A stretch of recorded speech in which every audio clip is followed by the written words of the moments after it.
Hello everyone, welcome back to another video. Today, I'm doing a video, the first video in the series, on this Yamaha XJ 900F, I believe. It's from 1989. And my girlfriend and I picked this up for just over £200. And another bike that came with it, also £200. So in total, these two bikes cost us around £450, which in 2024, for this size motorcycle, for two of them as well, is a bit of a steal. This one here is the one I'm going to be working on. It is in far better condition. Missing the exhaust. However, this one comes with an exhaust, and we have a spare exhaust that came with it as well. This one here has got the carburetor, which is actually in pretty nice condition. Throttle's not seized, it snaps back really nicely. And we also have a spare set of carburetors as well. It's got 32,000 miles on it. And this bike was running a couple years ago, in 2020 I believe. The previous owner got it MOT'd in 2020, and it's just sat in her front driveway ever since. So I've removed this side panel here, and it comes with this little, I don't know what this is. So I assume that slots into there. Yeah, it does slot into there. It comes with this little handy tool compartment that's got this rusted driver in there. Anyways, let's put these somewhere safe.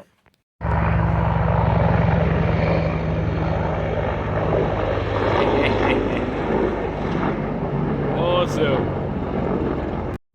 Anyways, well, I've come across a problem already. I cannot get that out. I don't have the right tool for it. And all these cables are wired through here anyway, so even if I did lift this off, I'd have to somehow disconnect these cables from it. Oh no, these are just the fuel tank cables. Well, that's an easy job, but it's getting this off, which I don't have the right tool for it. So I grabbed the gas tank, the petrol tank, had a good old look in there, looks fine. Give it a sniff, and well, it smells like petrol, so I'm just going to use it for now. I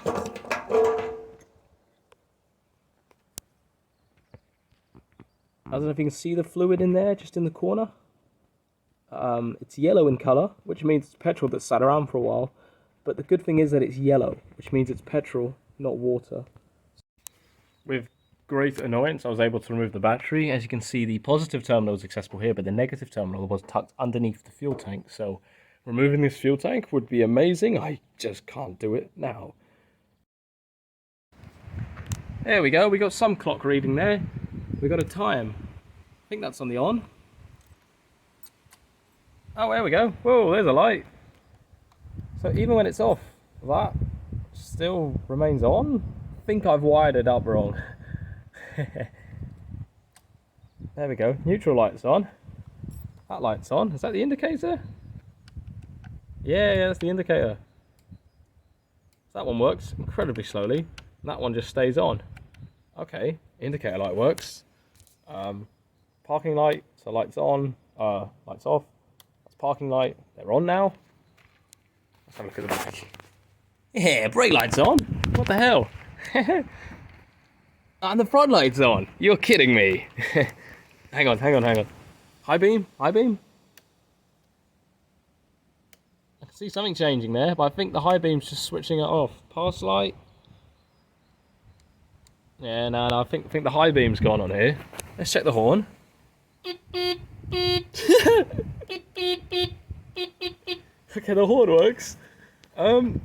Fuel gauge is reading fuel. I reckon this would bump over. I am hesitant to bump it over because I just want to check to see if we got fluid in the engine, because I can't tell if the... Let's switch it off actually. I can't tell if the engine... Actually, let's test to see if... Because that's on with the bike off. If we press this... Oh no, the horn. Okay, yeah, so the electrics do die with the ignition off. That means I've got it wired up correctly. Sorry, I'm a bit excited. This is fantastic. This bike costs £200 and it's pretty much in working condition. It's fantastic. So yeah. Didn't check to see if anything else worked.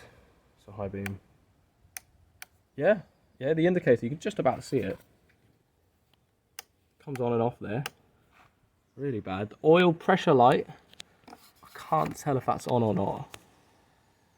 If I switch it off, that should disappear.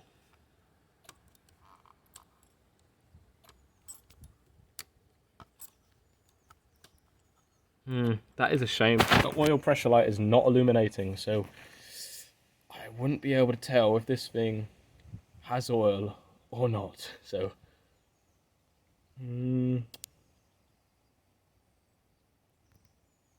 actually, I've got a better way to check.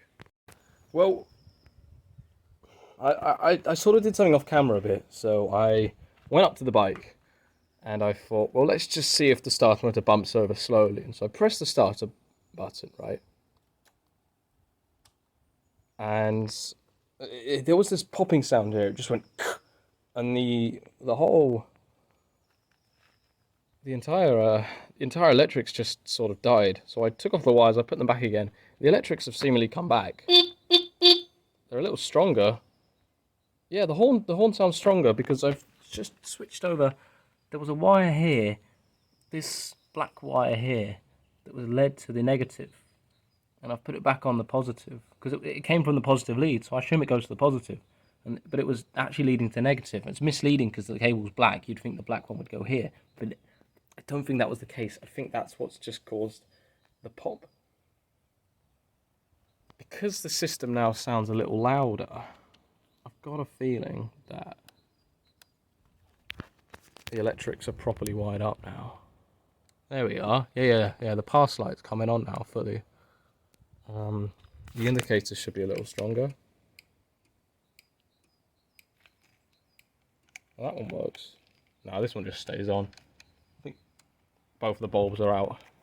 I am hesitant now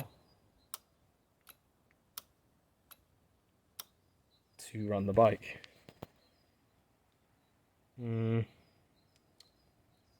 I don't know what to check. Nope, I don't need to do that. These were just wired up incorrectly. Like I said, this is a black cable that goes to the positive because the popping thing I heard before, the cables was just wired up differently. If I tap the starter, it turns over.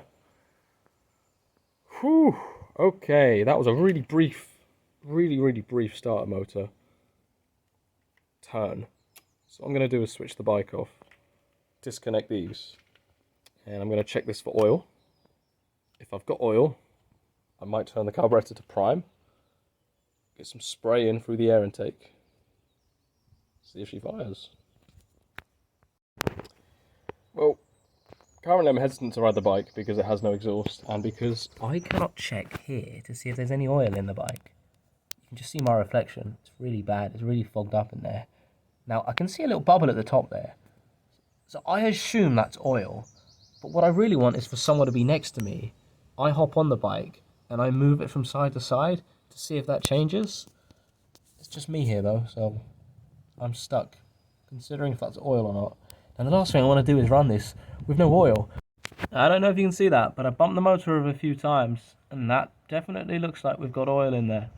And it looks reasonably clean as well. I guess this bike, they said she took it out in 2020, got it MOT'd, has some sort of service done to it. So yeah, the oil looks fairly clean. So I'm going to bump it over a few times and just see if that moves yet again. Yeah, you can see that oil. There's oil in there. Beautiful. Fuel tap's a bit stiff, but I managed to switch it to prime. I guess it runs a vacuum system. And I don't see any leaks. This engine's full of oil as well. We've just figured that out. And it's not leaking anywhere because it's been sat here for 4 years. Oh, Jesus Christ. We're pissing fuel. We're pissing fuel.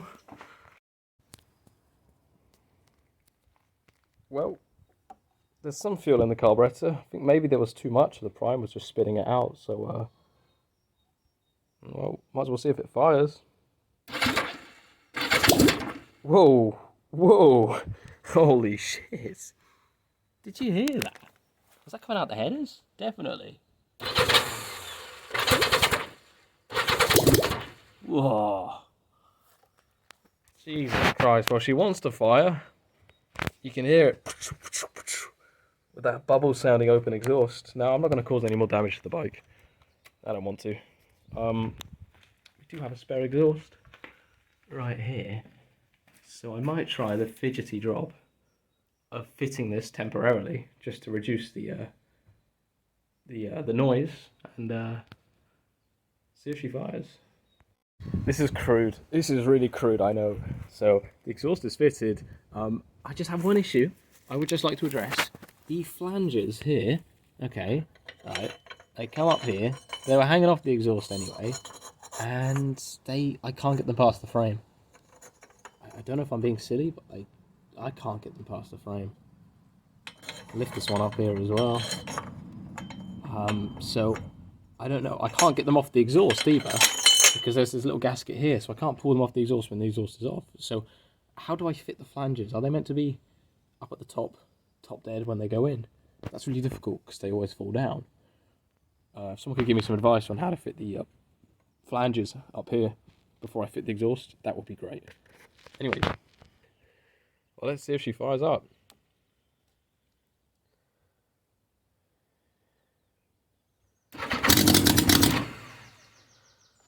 Oh well, she wants to fire, that's for sure. Jesus.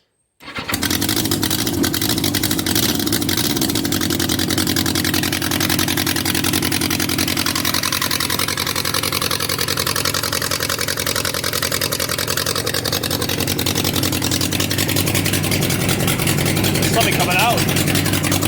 Fucking loud, man.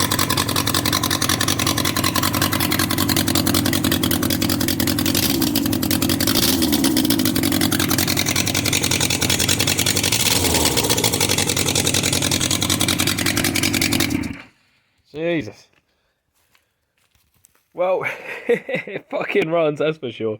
Enough of that though, because that is stupidly loud. Well, that exhaust, I don't know how I'm going to get that to work, but I do have another one over there which should work. But this is... Jesus fucking Christ. Well, the thing runs. Thing runs. I think that's... let me just double check.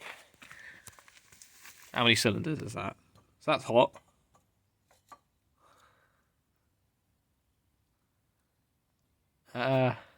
That's cold, but it was off the bike, so trying to see if I can feel that. Feel it around here if it's warm. Nah, that cylinder's cold. That's hot. That's cold. That's hot. That's hot. So we're running on 3 cylinders. Cylinder number 3, I believe, here. It's not running. Other than that, Jesus. The bike works. Even the rev counter was working as well. And the oil pressure light, that's not oil pressure, it's oil. It's just checking for oil. So when the bike was running, it says, I think I read online on a forum, for the first few seconds, that light will turn red and then slowly disappear once the bike realizes it has enough oil. So, smart system. A little different to oil pressure lights, where the oil pressure light will be on. Then when you start the bike and the bike builds up oil pressure, then it goes off. This stays off as an oil level reader. Switches off when you run the bike and oil flows around the bike. You know, it drops in level. And then it goes on when it does that. And then it turns off once it realizes that the oil is circulating. So, that's good. Jesus Christ, this bike runs.